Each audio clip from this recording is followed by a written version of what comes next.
আপনারা মীমাংসা করে ফেলবেন।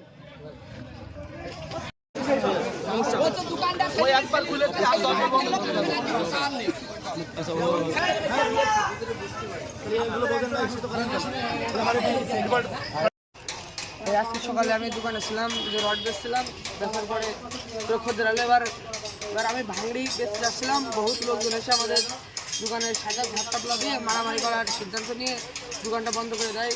পরে জামাত ইসলামের লোকরা এসে আমাদের দোকানটা খুলে দেয়। কালীগঞ্জ পৌরসভার নদীপাড়ায় একটি দোকানে তালা মারা হয়েছিল।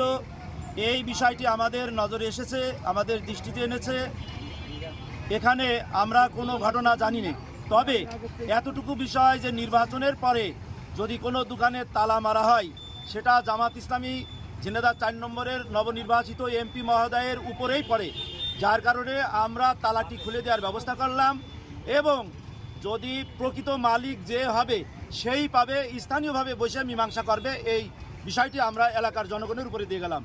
তারা যদি মীমাংসা করতে পারে আলহামদুলিল্লাহ, যদি না পারে তাহলে পুলিশ প্রশাসনের সহযোগিতা নেবে। তাও যদি না পারে জামাত ইসলামীর সহযোগিতা নিলে আমি ইনশাআল্লাহ সেখানে সময় দেব এবং শান্তি শৃঙ্খলা প্রতিষ্ঠা করার জন্য যা যা করার দরকার আমি করব।